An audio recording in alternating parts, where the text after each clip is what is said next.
What is going on, everybody? Welcome to the Motor City Metrics podcast. This is episode 25 with me and Uper on a Monday, the eve before 4th of July. Uper, I haven't seen you since last Monday, so just how's everything go? How's everything been going, and what's new with you? Well, everything's going pretty good. A little hectic in our life. We're getting ready for vacation next week. We're heading up to the Upper Michigan, and but my mother-in-law had some what we thought were health problems, but now it looks like she's okay. But my wife rushed out to Arizona to be with her, so she's got a little mini vacation in the 115-degree heat this week. But she'll be back in a couple days. So, and then next week in Upper Michigan, it's going to be about 66 degrees. So that's going to be quite the change for her. So now last week we were here on Monday, and we had a very popular segment which we'll call John's Ongoing Love Life. People seem to love it. Then you were gone again on Thursday, and who were you with? Uh, The same person. yes, Now, was this a date? yes, Wow. Okay. Did you spend money this time? yes. You did. Excellent. Excellent. Did you open doors? Yeah, I think so. Okay. You gotta get better at that, John. That's got to become like second nature. Okay, we gotta work on that. Now, here's a good one. Then we'll be done. I know we're putting you on the spot. Okay. Were you in a crowded area anywhere? No, we were at the movies. Okay. So when you're ever been in a crowded area, have you ever, to be the gentleman, have you put your hand on her back and guided her through the crowd with her putting your other hand in front of her? I don't think so. Okay, well, that's something we can work toward that. We can work toward that as you go. But she did come back for a second date. That was up in the air last week. It was. Is the third date on the table? Yes. No, hopefully tomorrow that's what I'm hoping. On the 4th of holiday. That's a little extra. We're ratcheting up the pressure here, John. It's a national holiday. You guys are spending a holiday together. I'm so proud of you. We're proud of you. We'll see what happens, you All right, very good. Now you have my permission to start the podcast. Hello. A lot of topics. We get you? No, we're good. All right. So first topic I wanted to get over was one that caught me off guard yesterday. I think it was yesterday. The Detroit Tigers All-Star is Micheal Lorenzen. Mm-hmm. I think this is a load of crap, Uper. How do you really feel, John? I'll let you go first, but yeah. Well, Micheal Lorenzen is an all-star. I hear you. Well, it's so interesting that on a day where they scored 14 runs, hit a bunch of home runs, it was quite the slugfest at Coors Field with the hot weather and the wind blowing out. It was the second straight win to win the series. They had a winning road trip. And unfortunately, right at the end of that ball game, they announced that Micheal Lorenzen is going to be the All-Star. And that kind of sucked the wind out of the victory a little bit because everybody on Twitter especially was like, are you kidding me? So, yeah, when you're sitting there sporting a win-loss record of 2-6, which I know we discount win-loss records for pitchers these days, but still, he's 2-6. And his ERA is whatever it is. Is it 4.18 or 4.28? I forget. I think it's 4.28. Either or. It doesn't matter. Yeah, it's over 4. And Micheal Lorenzen, it was a fine enough signing. He's pitched pretty well at times, but the fact that he was an all-star was a bit of a jaw dropper. Now, all-star game is a bit ceremonial these days. It doesn't count for home field in the World Series anymore. It is an exhibition. So I won't get too cranked up about the whole thing, but certainly there were a couple of Tiger players who were a little bit more qualified, in my opinion, and I'm sure in yours and the opinion of others. I could probably name 5, honestly. I mean, like Tyler Holton, Jason Foley, Spencer Torkelson. I'd even take Zach McKinstry. Like, I don't know. I'm not dogging on Micheal Lorenzen, but I mean, those are just not all star. Yeah. Like he could realistically have a bad start and his ERA could be over 5, and Well, he'll be an it's all star. against the A's. Let's hope not. Yeah, He's the anchor against the A's on Thursday.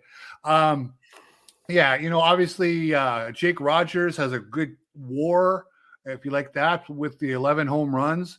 Even though his batting average is kind of low, he's done a lot of good things. McKinstry, as you mentioned, could have went with that. I think if you would have talked about that a few weeks ago, he definitely would have been up there. But I think really Foley has been day in, day out their best relief pitcher. The Tigers now have a long-standing tradition of sending a relief pitcher because they don't have anybody else. So I think that would have been very kind of a fair decision, was to go with Foley, and then maybe Jake Rogers would be my second pick. And who's kind of a dark horse in there? It's so funny that he had the kind of tongue-in-cheek all-star campaign. Is Matt Vierling has kind of started to play really well. Now he did miss some time, and he had a pretty slow start to the year. So to call him an all-star probably isn't really too authentic either, but that's okay. He went with Lorenzen. Lorenzen didn't campaign for it, so it's not his fault. So that was just a decision that was made, and it seems a little questionable. Yeah, I'd say so too. I mean, Jake Rogers, I think his numbers have been pretty similar to what Salvador Perez's has been this year. So I can see him, even Jose Cisnero. Honestly, if you look at his numbers, they're pretty similar to Jason Foley's. But I mean, we're not gonna nitpick at it too much. At the end of the day, it's just an expedition game. But it's the first Detroit Tigers starting pitcher to make the All-Star game since Michael Fulmer in 2017. So you'll just. Yeah, so hopefully he gets in the game and he tosses a shutout inning and has the last laugh. That'd be great. Yeah, because everyone's gonna be itching to see Micheal Lorenzen in the All-Star game. I'm kidding, but I mean Miguel Cabrera, even him. Do you think he gets like an honorary spot again, or do you think last year was kind of it? Yeah, well, at least if he does, I mean, he's on a little bit of a roll now. He's hitting well as he plays sporadically. I don't know if they'll go to that well again. Does he really need to dip into that well twice for him? Is there somebody else who deserves it? I have to look around the league. But if they bring him back for kind of the curtain call to his career, that would be nice. Yeah. But I don't know. We'll see what happens. It was an interesting development, but I believe Scott Harris signed an all-star this offseason. So there you go. We'll take it. So, yeah, speaking of Scott Harris, I know you wanted to touch on this. We talked about Matt Vierling, talked about Tyler Holton, even Andy Ibanez. I mean, I posted it on Twitter, just like what offseason addition has been the most impactful. We mentioned Vierling, Nick Maton hasn't been the greatest, but even Chase and Shreve, I think, deserves some credit.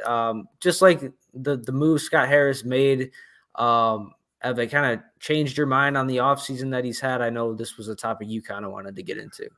Yeah, it's interesting.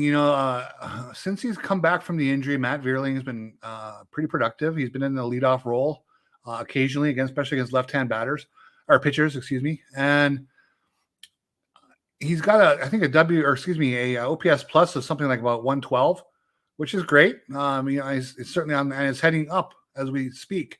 So no matter that Maton is struggling, and obviously Donnie Sands is in the minors and will probably be just maybe a bit player, maybe a call up here and there to catch a game if they have an injury.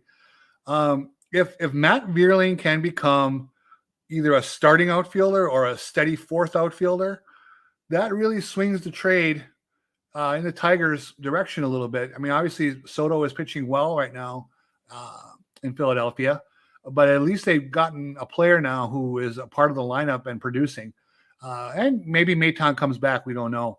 But I really enjoyed Vierling. He's going to the opposite field really well, with hitting the ball with authority. I love how he runs the bases. I mean, the guy runs really hard. You can tell he can take the extra base. And he, made that diving catch yesterday, looked very confident doing it. So he's playing well. And when you add him to how good Tyler Holton's been, and when you look at Ibanez, who has come back from that major slump and is now hitting very well, all of a sudden Scott Harris's offseason, which looked pretty blah.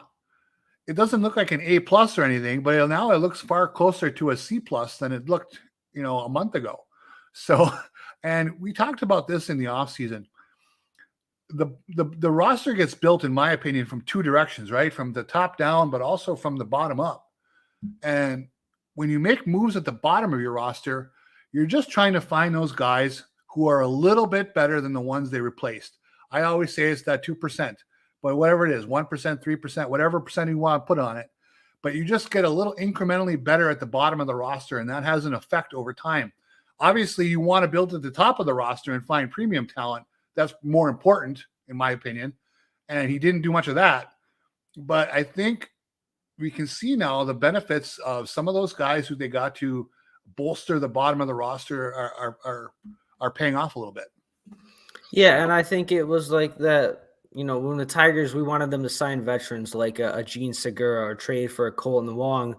In reality, Andy Ibanez has probably been a little bit better than guys like that. Even like a Brandon Drury, sure, as his numbers look better than Andy Ibanez's, yes, but did you really want to commit 3 years to him? I think I'd rather take what Andy Ibanez is doing this year and try our luck again next free agency. Well, but yeah, like you said, Tyler Holton, the only real miss I could really see. Mm-hmm. Oh, go ahead, you. Well, I think that as fans, we know who players are around the league who have had some success, and we would always kind of lean toward those types of players like a Drury over an Ibanez in the offseason because that's who we know. And this is where, we get to have fun having our opinion versus Scott Harris is paid to have a better opinion, okay, and to know everything about everybody and to have the ability to speculate who could fill a hole and be a productive player. And someone in the Tigers organization who reports to Harris obviously brought back some good word on Ibanez. He started off hot, went into that abysmal slump, has come out of it, much to his credit. Everybody in the world thought he was going to be DFA'd. I mean, that's practically his middle initials was DFA. So, but he made it through that, and he is, he is contributing. There's no question about it, defensively and offensively. Yeah, and just to the Scott Harris offseason, the only real gripes you could really have is maybe Matt Boyd, but you didn't really see that injury coming. That's kind of a freak accident. And then Jamer Candelario, I think Nick Maton was supposed to be like the replacement for him. I think some fans could maybe be a little upset with that just because he's been really good for Washington, and Washington's probably going to trade him at the deadline and get something for him. But other than that, I think most of the moves like around the border, the smaller moves, he's really hit on a lot of them. Like Tyler Holton. Tyler Holton's a rookie this year. He's been one of the best rookies in the American League. Even Mason Englert, we haven't mentioned him, but he's kind of been thrown into the fire this year, and he's been up and down, but I think that's been a positive development for them as well. He's kept his nose above water, right? Yeah. It's like right here. The water is down to about his chin, but his nose is above the water, so good for him. And that's for a Rule 5 guy with no experience. That's fine. Yeah, it always seems like he's on the cusp of maybe, but then he kind of just has a couple good, appearances, and you're like, well, he's gonna stick around. But yeah, I think it's been a successful offseason. I think again, it was a year to see what the Tigers had to give opportunities to guys instead of giving Gene Segura at bats or a Brandon Drury or these guys like a Mitch Haniger. I remember was a guy a lot of Tigers fans wanted. I think they just wanted to give as many at bats as they could to like a Kerry Carpenter and a Matt Vierling. And I think it has paid off in some ways for Scott Harris. So I'm right there with you. I would probably say C+, like B- for his offseason. And I think it'll be interesting to see what they can get for maybe a Micheal Lorenzen. I don't know if Andy Ibanez has any trade. I mean, we haven't even mentioned really Zach McKinstry too, who has been one of the better players from that group as well. So I think it's been a positive development for the Tigers to see some of these guys that fans kind of like scoffled at and really didn't, think much of. Like Andy Ibanez, no one would have thought he'd be our number 3 hitter. Zach McKinstry's hit leadoff for us like the majority of the year. It's just one of those fun things about baseball is you never really know what to expect in a 162 game season. But yeah, Uper, this season is flying along. I don't know about you, but I felt like the month of June went by pretty quick, and I was reading up some stats. The Detroit Tigers went 9-18 in the month of June. So my prediction was April was going to be their worst month. I was wrong about that. They were 10-16 in April. So they were 9-18 in June. It was obviously a very tough schedule. Injuries played a big part, but I think that 9-game losing streak obviously did them in. But yeah, so 2-0 in July so far. And I just kind of want to talk about the importance of this month of July, because to me, this is one of the most important months of Tigers baseball I think we're going to have, that we've had in years, honestly, with the trade deadline coming up, with the draft, with these players coming back from injury. Realistically, I was listening to a podcast, and Dan Dickerson said the Tigers could go 16-11 this month and be 2 games out of first place. And at that point, then what do you do? So to me, this is one of the most important months of Tigers baseball we've had in a very, very long time. And just, what are you thinking about the month of July? Like, we have Sam in the chat. It says, do we have hope in July? What do you think we could see? I think it's going to be a very, very newsworthy month of July for the Tigers. That part is, there is no shortage of activity this month. It's going to be a lot of fun. There's no doubt about it. The one nice thing about Micheal Lorenzen getting the All-Star nod is that all those other players who have probably been a little bit more important get the full rest. Okay, so they don't have to go and log that time on a ball field. This draft coming up is a hugely important pick. There's a lot of speculation going on about what's going to be happening there. That's going to have our attention over the weekend, like you wouldn't believe. We have Tarik Skubal and Eduardo Rodriguez coming back in the next 2 days.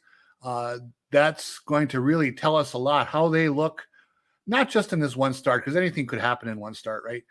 It could go good, it could go bad. But as how they look in the next couple of weeks after the All-Star break will tell us a lot about where this team is going to be able to go.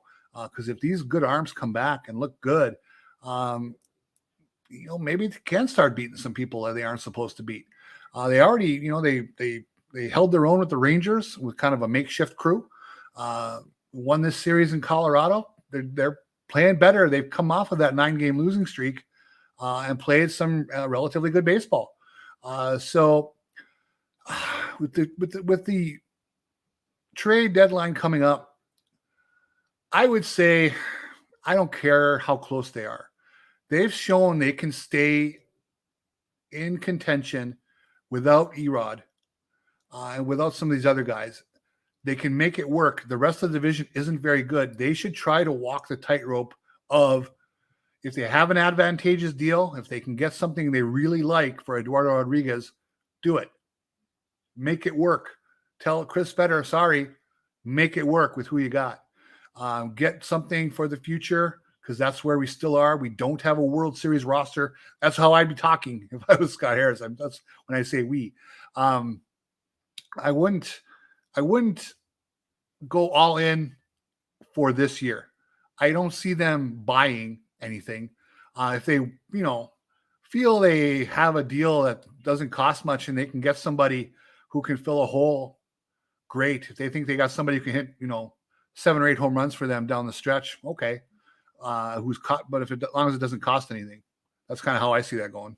Yeah, me too. Like, I would say, like, the long-term health of this team, at the end of the day, we're trying to win a World Series. We're not trying to win 80 games. I mean, who knows? Maybe 80 games is enough to win this division. It's about the long-term health. It's about winning a World Series. It's about building a sustainable contender. Yep. So yeah, I mean, sacrificing young players that can help you in the future. I mean, is there a possibility they do maybe a prospect for prospect trade? That's something we've talked about that we haven't really seen the Tigers do. There could be some action. I'm sure the Tigers will be pretty active on the waiver wire. With these trades, I'm sure there's going to be a ripple effect, and maybe the Tigers could look to pick up some players. But I'm with you. You trade Erod. To me, you trade any veteran that has value. I'm talking like Jose Cisnero, Chase and Shreve, even Jason Foley and Alex Lange, if you get a good enough deal for them. McKinstry, like to me, if you're not Riley Green, Spencer Torkelson, I mean, I'd maybe put Matt Vierling in that category. Probably the same with Skubal and Manning.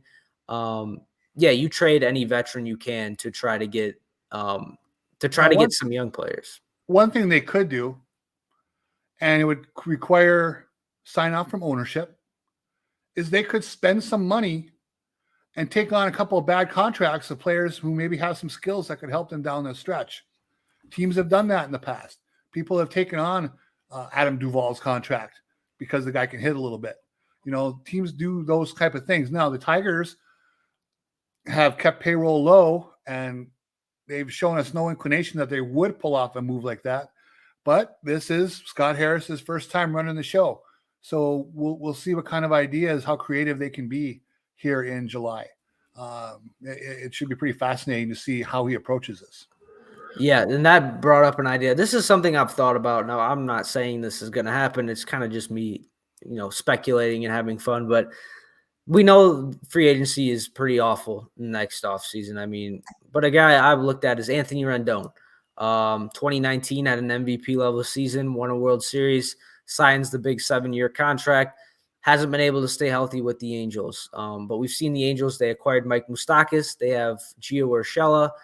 And for the Angels, with the impending free agency of Shohei Ohtani, you think they want to be buyers this deadline. Maybe Erod makes a lot of sense for them. And maybe the Detroit Tigers could take on an Anthony Rendon's contract, send them Eduardo Rodriguez, and in return, the Tigers would be able to get more prospects because they're taking on that contract of Anthony Rendon. Because here's the other thing, too. The Angels, if they want to bring back Ohtani, they're going to have to pay him a lot of money. So that would even give them more incentive to get off that Anthony Rendon contract while getting Eduardo Rodriguez to help him make a playoff push this year. So I think that makes a lot of sense for both teams. And the Tigers need a third baseman. And now I'm not saying Anthony Rendon is going to go back to an MVP level player, but he certainly was better what Nick Maton was doing. So he could, slot him in as your starting third baseman next year. And I think he'll have 3 years left on the contract. So it'll be a pretty big contract, but how much money's left on it? Do you know?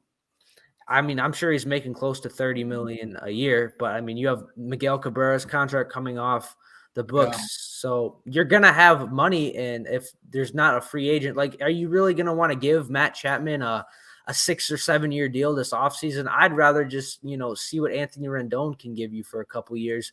And I know the Angels don't have the best farm system, but I'm sure there's some players Scott Harris could look at and identify to get in a potential Erod Anthony Rendon swap. So I think that was kind of a fun idea I had, but it'll be really interesting to see. But I think taking on money to get prospects, I think that's a fantastic idea. And well, they have the money to do it. I mean, they've kept payroll low. Chris Ilitch, if he wants to dip in and do that, all he has to do is tell Scott Harris get it done. And then they go out and find a deal that works. At some point, ownership has to invest in the team. Again, is now the time, or are they going to wait? It's always easier to wait. And waiting means you do nothing, and doing nothing is very simple, right? So I don't know. There's so many different ways they could go. If they win the next, let's say they sweep Oakland and take 2 out of 3 from Toronto this weekend. You go into the All-Star break, basically having played, 6-7 games above 500 in your last dozen. That really changes. That might change what they want to do.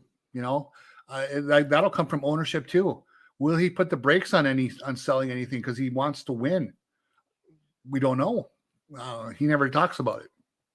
Yeah. So in terms of the Anthony Rendon contract, after this year, so it'll be 2024, 2025, and 2026, $38 million a year.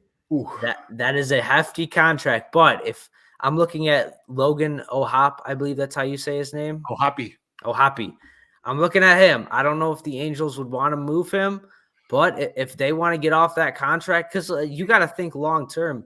Shohei Ohtani is getting paid over $40 million a year. If they want any chance of keeping him, getting off that $38 million while also getting Eduardo Rodriguez, I think, trading Ohapi, I think it's worth it for the Angels. So again, just kind of a fun little idea I had, but sure. Well, it's you need to be creative, because you would hope that the people in Detroit are being creative.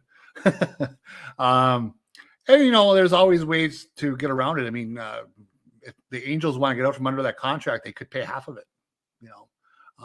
That could be done too. So I would lean toward Anthony Rendon being closer to washed than closer to being good.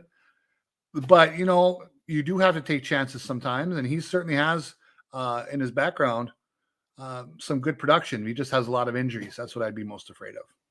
Yeah, but that is a big contract, almost $40 million to a guy who, let's be honest, hasn't been good since 2019. And yes, but yes, he is hurt a lot. But thank you, Bud, for the $5 donation as always. And thank you to everyone in the chat as well who leaves comments. And if you guys have any questions or comments, please make sure to leave them.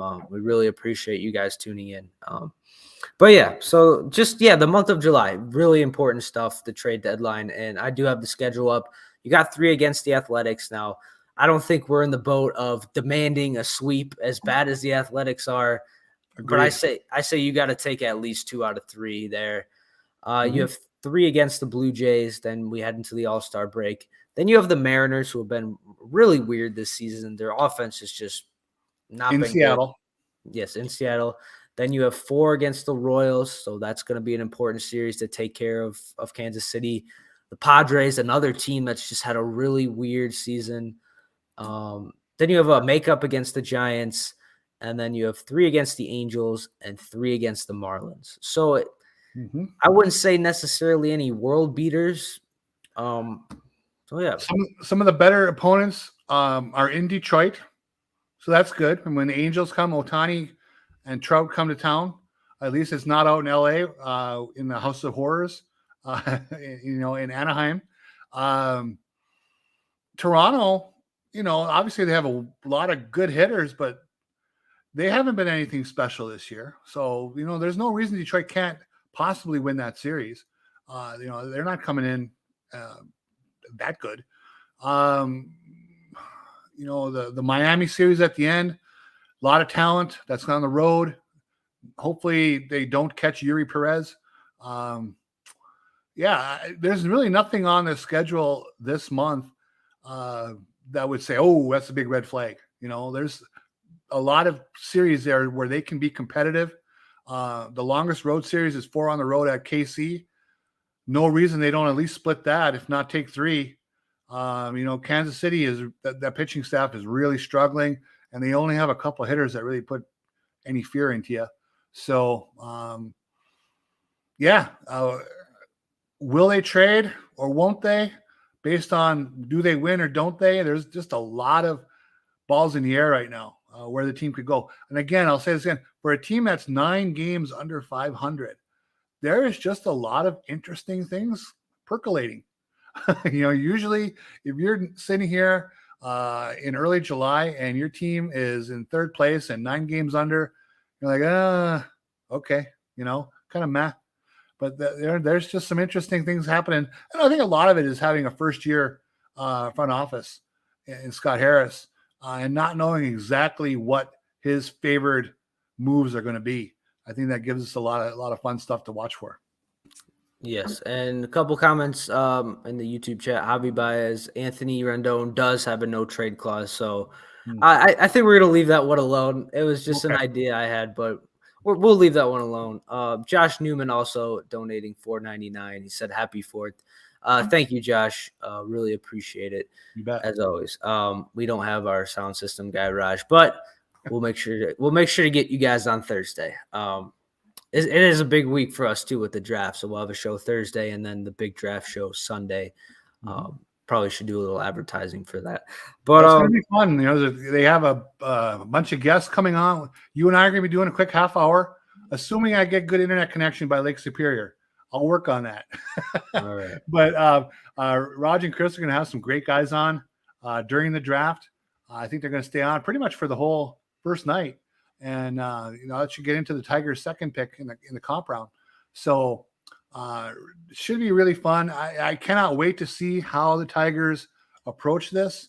That we've been hearing, if one of the two big college bats isn't there at number 3, if that means Cruz and Langford go 1 and 2, the Tigers potentially could pass on Paul Skeens and go with an underslot player like a Kyle Teal or whoever, and then use the savings to spend on prep players in the upcoming rounds and try to walk away with quantity of solid players instead of that one big massive talent. So that one will be debated quite heavily if that were to come to pass.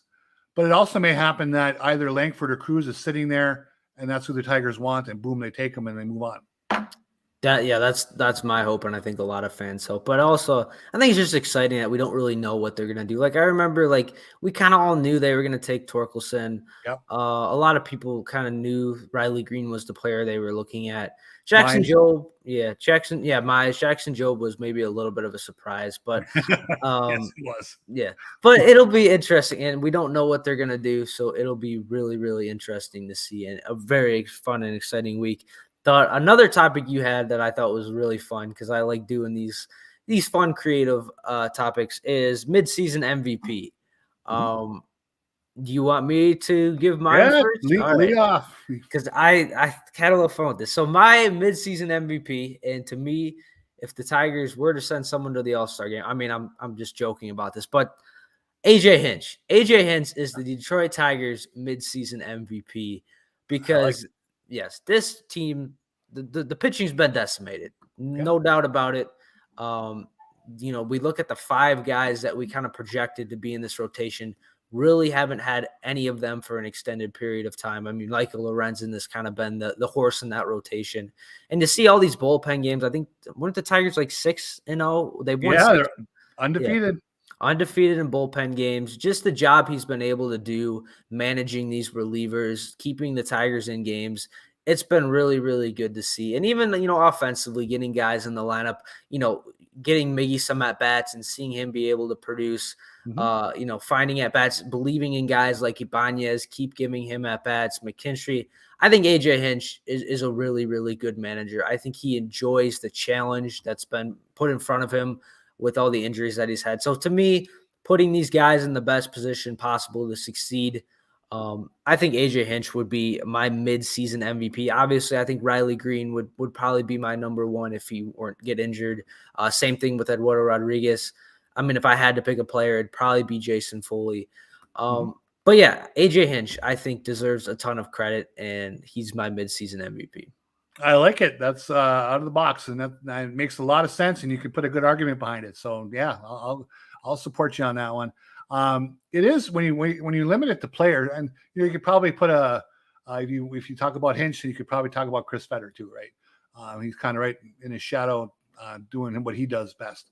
But if we look at players, I was thinking about this today, just so again, if the best ability is availability, the Tigers haven't had a lot of availability this year. They've had a lot of guys miss time, and a lot of the players, and you mentioned a couple of them, who would be slam dunk MVPs if they hadn't gotten hurt and kept producing like they were. It would have been Riley Green, would have been Eduardo Rodriguez, and name, even Kerry Carpenter missed a lot of time, and other players, the pitching staff up and down. So if we talk about availability, the player to me who started off really well, had a very good month of May, shocked everybody, played defense all over the field at several different positions, went into quite a little slump, but now has started to get back and, hit a big home run the other night in Colorado, has been, again, getting on base a little bit more often after that long slump that he had. It's Zach McKinstry. And if you would have said that Zach McKinstry is going to be in the top 6 or 7 spots for MVP voting for this team at the half season, I would have said this team is dead and buried long ago, right?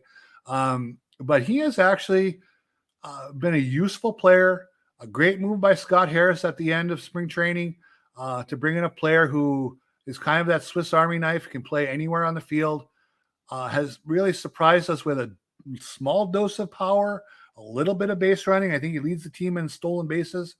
And really, can spray the ball to the opposite field to get on base.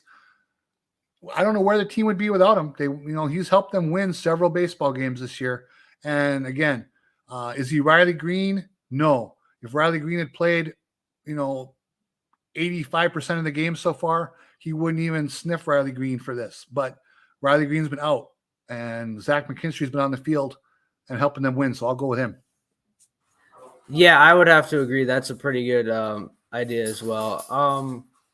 Yeah, Riley Green, I think, would be there as well. We did have a comment from Dom. I got a little bit distracted by it. He said, what haul are we getting for Lorenzen now that he's an all-star? I don't know. Yeah, Scott Harris is on the phone. Whoa, you want my all-star pitcher, do you? Okay. Yeah. I don't know if the all-star thing is going to help a whole lot, the all-star tag. I think what does help him is this. Because we talked about this, I've mentioned this in the past.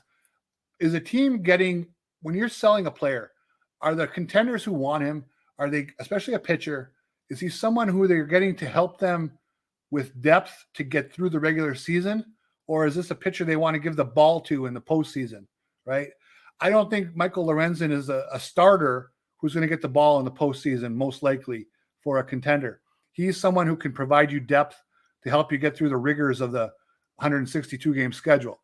But he does have a bullpen background. So going into the bullpen and pitching in relief is not foreign to him. That wouldn't be some new experience that you hope he can adapt to. He's done it in the past and done it pretty well at times. So I think if he's going to have a little extra, just a little extra tiny bit of value, it's the fact that he's not just a starter, that, when it comes time to get to the postseason, he can move down to the bullpen and possibly give you an inning or two here and there when you need it. So, can they get somebody in somebody's top 20 prospects on a top 20 list, somebody between 10 and 20 who might be useful? I think they probably could. Yeah, and to me, I'm a big fan of packaging these guys together. To me, if there's a prospect in someone else's organization that you identify that maybe is undervalued, that can be a starting level player for you, maybe find a spot in your rotation, I would package Lorenzen and Alex Lange and see if you could acquire that player. I would package Lorenzen and Jose Cisnero, Lorenzen and McKinstry, kind of just packaging these guys together to get the best possible return. Because I think what Scott Harris has shown is he can replace these guys. He can replace a Jose Cisnero. He can replace a Chasen Shreve. He can even replace a Zach McKinstry. So, getting these young prospects that Scott Harris can identify as having a really bright future for this team. I think packaging these guys together, I'm hoping that's what they do. Even with Eduardo Rodriguez, I mean, if the Tigers if they don't like the deals they're getting for Eduardo Rodriguez, throw in a Jason Foley and see what you can get. Throw in an Alex Lange, and we could get maybe one or two blue chip level prospects. Maybe even that have higher potential than a guy like Justin Henry Malloy, who you got in the offseason. Did you see today the Mets acquired Chris Flexen and Trevor Gott from I almost said the Seahawks, the Mariners. And do you know? Did you happen to hear what they gave up, the Mets? Oof, I can check, but my thought when you said that was the Mets as sellers. Is that where you were kind of going with that? I'm not sure what the Mets gave up, but I'm saying what I'm interested in is they got a package of play. They got two players, one reliever and one starting pitcher. So that's kind of going along the lines of what you're talking about, of putting together multiple players to get a move done. So again, I'm not sure what the Mets did. When I first read this today, they didn't know what the Mets end of the deal was. They got Trevor Gott, who's a 30-year-old reliever. Yep. And Flexen. Yes, and Flexen, and I can figure out what they gave up in a second. But no, the reason I was asking that is because I saw a report that maybe they would think about trading Verlander or Scherzer, which I mean, maybe that's a little out of the question, but yeah, it's been a. I would be surprised if they gave up yet. I mean, they may ultimately sell toward the last couple of days of this month, but I gotta believe they've invested so much in that roster. They are going to play it out to the bitter end before they make any moves that cash in the chips on this season. Yeah, I would agree with you there. But so we did have a question, and if you guys have any questions, we had Jed in the chat who said Flexen. Yeah, so Chris Flexen was DFA'd right away. I don't know if you knew that, Uber. Oh no, I didn't. Okay.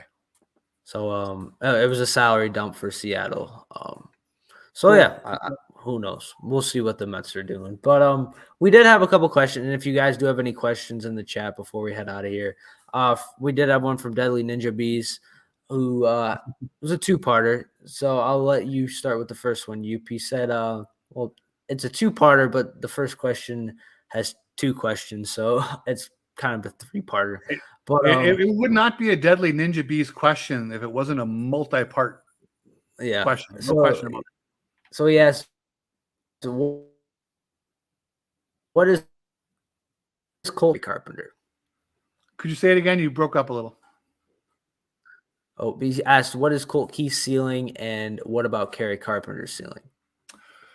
Oh, let's go with Colt Keith first. Off to one hell of a start in Toledo, right? He is, you could not have asked for a faster start. I think he had a 3-hit game with a sacrifice fly tonight. Last I looked, hit that a big home run the other day, 473 feet or some silly number like that. He announced his presence with authority as a Toledo Mudhen. And, it's getting to the point, we were talking about it. Hey, could you possibly go from Erie to Detroit? Okay, they didn't do that, and that is not surprising. But now the question becomes, how long is he going to be in Toledo? Do they find a reason to milk it through the rest of this year? Or does he beat the door down to get his feet wet in MLB this season? Obviously, he might just hit his way to Detroit. What they probably should do, and no one will like this, but they should probably just let him play in Detroit and see if he or in Toledo, and see if he slows down a little bit. And the pitching in AAA adjusts to him, and make him adjust back. Fight through one slow stretch. Some stretch where he goes 10 for 51 or something, right? And how does he come out of that? Or he may just keep hitting and not have a slump, and then you got to bring him up. In terms of his ceiling, he's not showing anything that he couldn't be the type of guy who hits, 280 in the majors with a 350 on base and, a high 400 to low 500 slug. I mean, the power is coming. You can see it. He's hitting the ball with more authority than with each passing month. So, they always say power is the last to come. It's starting to, it's just about there. I mean, you don't luck your way into too many 473-foot home runs, I'll tell you that. So I think the ceiling is as high as you want to put it. He has done very little other than get hurt once last year. He's done very little to lower his ceiling in anyone's mind. So it's safe to dream right now while he's hitting like this. Why put a ceiling on him? Just go, young man. Go, What was the other question? Kerry Carpenter's ceiling. I mean, is Kerry Carpenter my thought is is he a long-term piece for this team? How long did Marcus Thames have a job? Marcus Thames had a job for a long time because he could hit the ball hard and hit the ball far. I think Kerry Carpenter is a left-handed batter, which is better because the platoon split is in his favor more often than Marcus Thames is a right-hand batter. He's shown power to the opposite field. He's not a strikeout machine. I mean, he does strike out, but not to a level that scares anybody. I think that the big thing that might keep him off the field is if a couple of these other players develop and Carpenter can't play defense, right? Is he going to be a DH part-time outfielder? And that's okay. That just kind of limits the player's value a little bit. I always think his swing looks stiff to me with that short, abbreviated finish sometimes. But man, he hits the ball hard when he makes contact. And when he does turn on one, like he did on that home run about a week or so ago, he has a violent, vicious swing and makes some really good contact. So there's no reason to limit where he can go. I don't think he's a star, but can he be a contributor to a good team? Like a Champ Summers from back in the day, as people remember him, or Marcus Thames? Sure, why not? Yeah, I could see that. And you kind of already talked about it, but this isn't really a question. It's kind of just Deadly Ninja Bees making a comment. He said between Keith, Carpenter, Justin Henry Malloy, Chase Young, a lot of guys that kind of have struggles defensively. I think we've talked about Colt Keith, Justin Henry Malloy. There's a little bit of doubt that they're going to be able to stick at third base.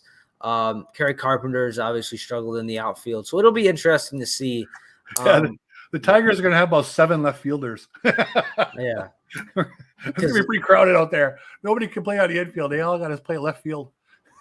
Yeah. So out of like those, if we're taking just Colt Keith, Kerry Carpenter, and Justin Henry Malloy, if I had to pick like 2 out of the 3, I'd probably take Colt Keith and Justin Henry Malloy as like long-term pieces. But I think it's a good problem to have, having these guys. They can all hit. And at the end of the day, if they're able to hit, they're going to have a job somewhere.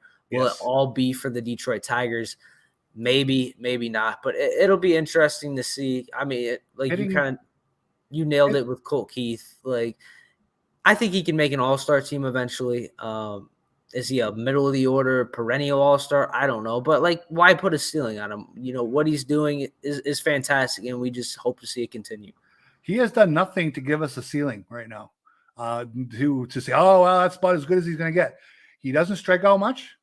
He is competitive against left-handed pitching as a left-hand batter.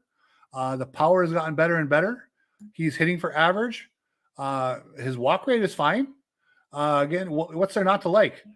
Again, it's going to be his defense, right? Where are they going to play him? But the facts are this. Hitting covers a lot of sins on defense, okay? They will find ways for you to play if you can hit, period. End of story. You have to be a really, really bad defender to not play someplace. So, have fun. This is fun. This is, the Tigers have not had a prospect do this with this much legitimacy offensively in a long time. Yeah, and it's been exciting to see. We did have a comment from Noah in the chat who said Kerry's ceiling is Jock Peterson and Colt's is Corey Seager. I mean, if Colt Keith turns into Corey Seager, win. That's a win. That's a win. And Jock Peterson for Kerry, that's got the power, decent athlete. Jock Peterson, maybe a little better defender, but no, not a big deal. That's a very fair comp. I like that. Also Justin Henry Malloy showing some more power lately. I think he hit a couple more home runs lately. Seems to be coming back from that slump he was in. Good to see. I gotta believe he gets a shot this year, as long as he stays, producing like he has lately. Yeah, but I think that's all we have. I don't know if I would say this is the halfway mark of the season. Maybe the draft will kind of be the halfway mark, but yeah, but the season is flying by. We've been putting out these podcasts, at this point, two times a week. Mm-hmm. Really just trying to give you guys the best Detroit Tigers content we can. Uper, did you have anything else you wanted to add before we get out of here? No, I just hope everybody, has a wonderful 4th of July. Remember why we're doing it. What events in our history have led to this day being important. Sometimes it gets lost a little bit in the fun and the drinking and the things that we do for ourselves, going to the beach. But a lot of amazing things happened in this country's history for us to remember on the 4th of July. And also, of course, we need to get the word down the road how John's date went tomorrow on a holiday. This is going to be very important. So we'll look forward to that later this week. Yes, but it is a big week though. Thursday we'll have another show with Raj and Chris, and then the draft Sunday. Going to be a big show, very newsworthy. We hope to see you guys there. A lot of effort's been put into this show, so we're really hope it's worth it for you guys, and we really hope you're happy with the product that we put out on Sunday, and we really hope you're happy with what the Tigers do in the draft. We'll see what happens. But for me and you, and thank you to everyone in the chat for your donations, for your comments, for your questions. Like I said, we wouldn't be here if it wasn't for you guys tuning in and watching us. So thank you very, very much. And yes, we will see you guys. We will see you guys on Thursday.